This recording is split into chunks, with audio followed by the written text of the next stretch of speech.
कि अब पुलवामा 2 और बालाकोट 2 की तैयारी चल रही है। पुलवामा 2 जो होगा वो अयोध्या मंदिर पर कोई अटैक होगा। कर चलिए, अयोध्या नहीं तो कहीं और हो सकता है, क्योंकि इन लोगों को ये समझ में आ गया है कि ये चुनाव 2024 का ये हार रहे हैं। ये लोग चुनाव जीतने के लिए कुछ भी करवा सकते हैं। ये बात बिल्कुल सही है। एक ही तरह से जीत सकते हैं, या तो इस पूरे देश को मणिपुर बनवा दें, और उसकी तैयारी चल रही है। कल जो यहाँ हुआ नूह में, गुड़गांव में, कल जो हुआ ट्रेन पर, ये सब इन सब चीजों के संकेत दे रहा है कि इस देश को, पूरे देश को मणिपुर बनाने की पूरी तैयारी चल रही है। ये कॉन्फ्रेंस एक बहुत ही अहम मुद्दे पर हो रही है और बहुत ही अहम समय पर हो रही है। फिरोज ने आपको जो कुछ बताया पुलवामा के बारे में, उससे बहुत सारे सवाल खड़े होते हैं। कुछ सवाल तो इसके ऊपर हैं कि ये सब होने कैसे दिया गया, कैसे हो गया, कैसे और क्यों इन जवानों को एयरलिफ्ट नहीं किया गया और बसों में भेजा गया, किस तरह की बसों में भेजा गया। उसके बाद जो इतने सारे इंटेलिजेंस अलर्ट्स आए, 11 इंटेलिजेंस अलर्ट्स आए पिछले उससे 1 महीने में, जिसमें सब में ये वार्निंग दी गई थी कि इस तरह का कोई आतंकी हमला होने वाला है। उनको क्यों इग्नोर किया गया? जो स्टैंडर्ड ऑपरेटिंग प्रोसीजर था, जो बिल्कुल लिखित में था कि जब ऐसा आर्मी कॉन्वॉय चलेगा हाईवे पर तो उसकी जितनी साइड रोड्स होंगी उनको बैरिकेड किया जाएगा, वो क्यों नहीं किया गया? इस तरह की इतना सारा आरडीएक्स कहाँ से आ गया, कैसे आ गया? और उस गाड़ी को सीधा कॉन्वॉय से टकराने कैसे दिया गया? बैरिकेड क्यों नहीं किया गया? ये सब तो एक तरह के सवाल हैं कि भाई ये कैसे हो गया, किसने होने दिया, किसकी लापरवाही थी। उसके बाद दूसरे सवाल खड़े होते हैं कि 3 घंटे तक प्रधानमंत्री इस पर कुछ नहीं बोले। कहते हैं कि मैं जंगल में था, आउट ऑफ कम्युनिकेशन था, और 1 घंटे के बाद सत्यपाल मलिक जी के पास उनका फोन आता है और कहते हैं इसको दबा कर रखो, इस पर अभी कुछ मत बोलो। और सबसे बड़ा सवाल ये है कि इतना बड़ा इंसिडेंट हो गया, इतने सारे हमारे जवान शहीद हो गए, उसके बाद कहते हैं, सरकार कहती है कि हमने कोई इंक्वायरी कमेटी बनाई हुई। इतने साल हो गए, 5 साल हो गए, 4.5 साल हो गए, उसकी आज तक किसी को रिपोर्ट पता ही नहीं है कि रिपोर्ट आई नहीं आई, क्या आई, किसको जवाबदेह ठहराया गया। इतने सारे intelligence alert, standard operating procedure को इग्नोर करने के लिए किसी को जवाबदेह नहीं ठहराया गया। और ये सुना है कि उन ऑफिसर्स को जिनको जवाबदेह ठहराकर जिनको पनिशमेंट मिलना चाहिए था, उनका प्रमोशन कर दिया गया है। तो फिर बहुत बड़ा सवाल ये उठता है कि ये लापरवाही से हुआ या करवाया गया? पुलवामा लापरवाही से हुआ या करवाया गया? और ये एक बहुत बड़ा सवाल है। और अगर लापरवाही से हुआ तो जो लोग लापरवाही के लिए जिम्मेदार थे उनको पकड़ा क्यों नहीं गया? इससे तो ये सब समझ में आ रहा है कि शायद करवाया गया। और अगर करवाया गया तो इससे भयंकर चीज कोई हो ही नहीं सकती। और इसका एक प्रमाण इससे भी मिलता है कि जैसे ही पुलवामा हुआ, इनके गोदी मीडिया के एंकर खुशी से उछल रहे थे कि we have won like crazy. मतलब 40 जवान शहीद हो गए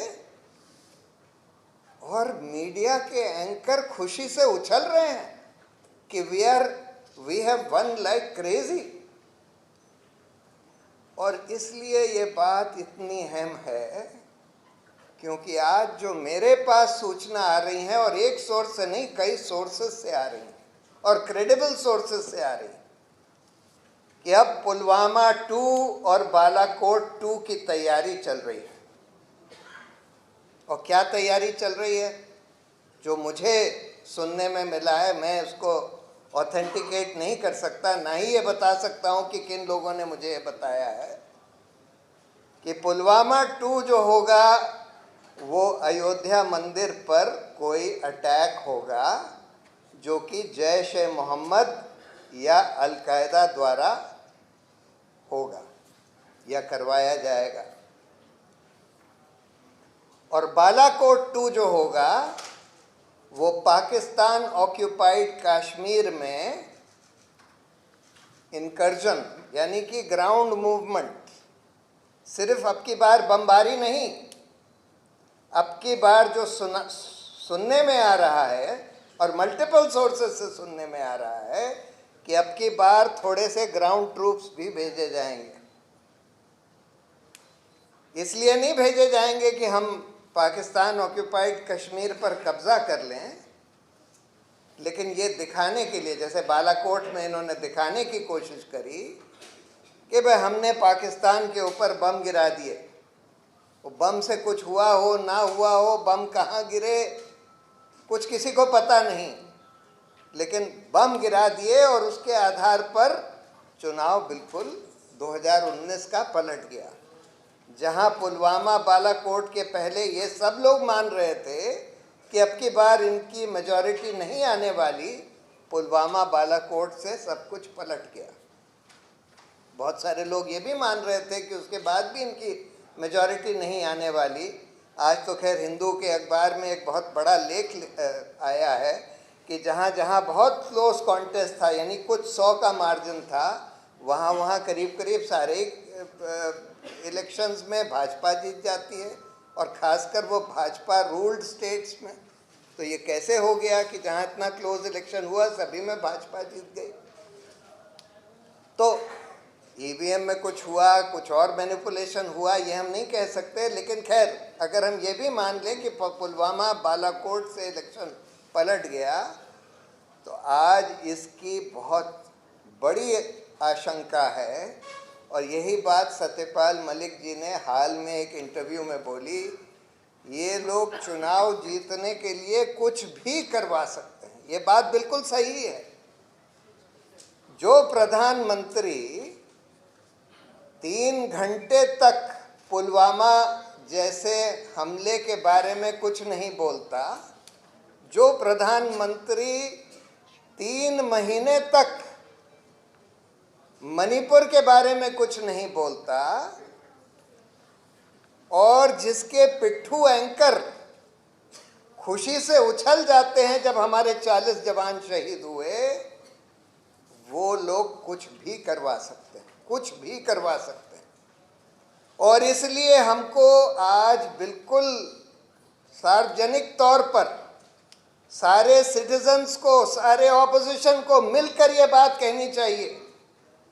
देखिए, ऑप इंडिया जो भाजपा का मीडिया ऑर्गेनाइजेशन है, उसमें ये छप चुके हैं अल-कायदा, जैश ए मोहम्मद के बयान कि हम लोग राम मंदिर पर, अयोध्या के मंदिर पर हमला करेंगे। अब अगर उस पर आपने, सरकार ने सिक्योरिटी नहीं टाइटन करी, और इतनी नहीं टाइटन करी कि वहां पर हमला हो ही नहीं सकता, और फिर भी अगर हमला हो जाता है तो हम क्या मानेंगे कि हमला होने दिया गया कि हमला करवाया गया? और इसकी बहुत आशंका है। ये मानकर चलिए, अयोध्या नहीं तो कहीं और हो सकता है, क्योंकि इन लोगों को ये समझ में आ गया है कि ये चुनाव 2024 का ये हार रहे हैं। ये सारे के सारे संकेत साफ हैं कि 2024 का चुनाव हार रहे हैं और एक ही तरह से जीत सकते हैं, या तो इस पूरे देश को मणिपुर बनवा दें, और उसकी तैयारी चल रही है। कल जो यहाँ हुआ नूह में, गुड़गांव में, कल जो हुआ ट्रेन पर, ये सब इन सब चीज़ों के संकेत दे रहा है कि इस देश को, पूरे देश को मणिपुर बनाने की पूरी तैयारी चल रही है। एक ये कर सकते हैं, और दूसरा इस तरह का पुलवामा 2, बालाकोट 2 कर सकते हैं।